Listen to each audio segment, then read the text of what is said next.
Chapter 1. Imagine, if you will, an all but washed-up private detective pursuing a uniformed cop down the street as fast as either of us could run.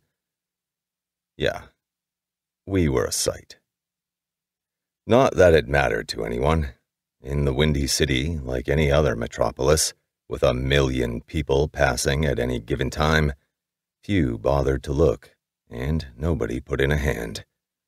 No, sisters and brothers, I was on my own, and chasing him for all I was worth. I'm the private dick. I could describe the sounds, the smells, I could name the streets, the twists and turns, the folks we almost knocked down, the things we ran around, jumped over, the vehicles that nearly hit us. What would be the point? We ran until I could barely breathe, and wished the same for him, and then some. We ran till he made a mistake. He was passing 2 hookers, a skinny blonde with roots that matched her vinyl knee-high boots, and a tall apple-bottomed girl, the color of rich dark chocolate, wearing gold and green zebra-striped spandex, loitering near a deserted building on North Avenue, when he shouted and turned into an alley that I knew was a dead end. The sap. As sure as a frog has delicious legs, I had him. I passed the working girls myself, too fast to take real notice, turned the corner, and nearly collided with a dumpster that smelled like fish hell at low tide. The man in blue was just ahead. From one of the open windows above, as if pleading his case for him, the electric light orchestra begged, "Don't bring me down." Nuts to that.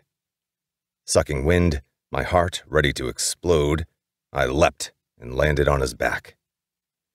He couldn't just go down, of course, because luck is non-existent in my life, and good fortune only a fantasy. The cop took a header. I rolled ass over tea kettle over him onto the pavement, and, as I still had a grip, he returned the favor. Garbage, newsprint, cardboard, and, I'm sorry to say, gravel flew. I rang my own bell on an inconveniently discarded concrete block, using the back of my skull as a clapper. A conjoined scream, our pain, my anger, his fear, went up like a mushroom cloud.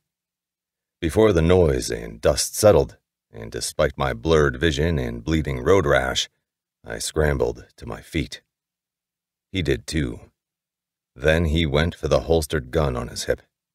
"Willie!" I screamed. There was no time to think, just enough to kick him hard in the groin.